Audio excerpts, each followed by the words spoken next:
c'est l'État qui a la compétence de police et de gendarmerie. La sécurité vue de ce point de vue-là n'est pas du rôle de la région.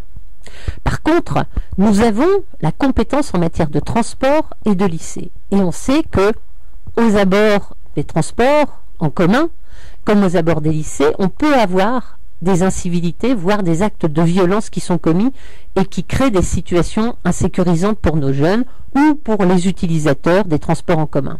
Alors ce que nous proposons, c'est de mettre aux abords de ces deux compétences, de ces deux sujets, transport et lycée, de la vidéoprotection, qui serait un outil qui permettrait d'apaiser et de dissuader ceux qui voudraient commettre des actes d'incivilité ou de ces actes de violence à l'abord et des transports et des lycées. Ensuite, il y a la question de l'intérieur des lycées, car c'est bien de s'occuper des abords, mais à l'intérieur des lycées, comment assurer une présence qui puisse être là aussi dissuasive à l'égard des jeunes qui pourraient être tentés par des actes de délinquance. Et là, l'État propose, par exemple, offre la possibilité aux régions ou aux collectivités de bénéficier de contrats passerelles, des CAE passerelles. Ces contrats elles permettent de donner à des jeunes diplômés qui n'ont pas trouvé de solution professionnelle les moyens d'entrer dans un premier emploi, une première activité. Et on pourrait saisir cette opportunité d'un contrat qui serait partagé entre l'État et la région, de mettre en place des postes de surveillants tuteurs qui permettraient à des jeunes de démarrer dans l'activité et qui assuraient une présence au sein de l'établissement, une présence qui assurerait une bonne prévention. L'État se comporte de manière scandaleuse. Il baisse de 3000 policiers et gendarmes de moins chaque année, jusqu'en 2012. C'est ce qu'a décidé Nicolas Sarkozy. Pour quelqu'un qui avait fait de la sécurité un de ses thèmes de campagne, ça fait quand même sourire. Mais la région peut intervenir au moins dans deux domaines, les transports et les lycées. Dans les transports, moi je vois trois pistes. Certes la vidéosurveillance qui peut être un élément, mais surtout pour résoudre les affaires en réalité, mais je pense qu'il faut mener un grand plan de lutte contre la fraude.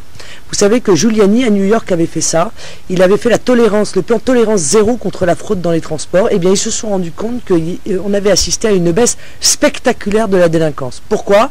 Parce que tous les fraudeurs ne sont pas des délinquants, mais tous les délinquants sont des fraudeurs.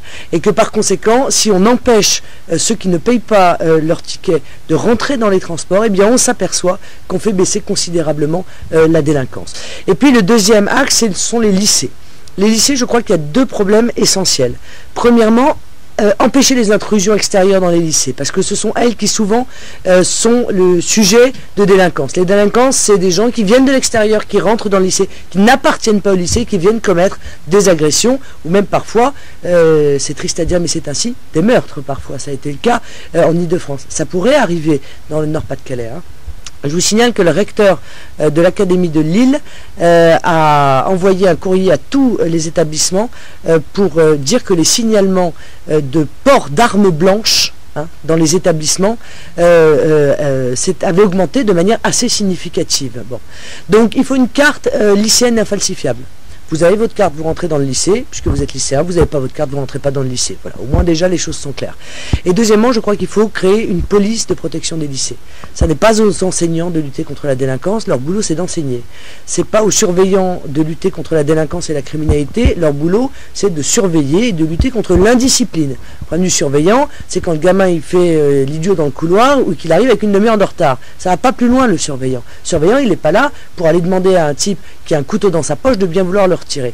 La police nationale, la police de protection des lycées est la police nationale. Elle sera spécialisée dans ce domaine, elle connaîtra les bandes, elle connaîtra les gangs, elle suivra les délinquants, elle sera capable d'intervenir à la demande évidemment du chef d'établissement.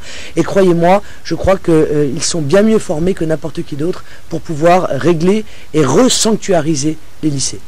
Elle agit tous les jours contre l'insécurité sociale. Elle agit tous les jours contre l'insécurité que le gouvernement est en train de mettre en place quand il précarise les emplois, quand il refuse les investissements qui permettent le développement de l'emploi, quand il refuse aux jeunes d'avoir les profs qui sont susceptibles de les sortir d'affaires. Oui, nous combattons cette insécurité-là avec force et avec détermination. Ce n'est pourtant pas la compétence de la région. D'ailleurs, si la réforme de M. Sarkozy arrive au bout, enfin, à supposer qu'elle arrive au bout, parce que essayons en 2012 de faire en sorte qu'on interrompe son mauvais dessein.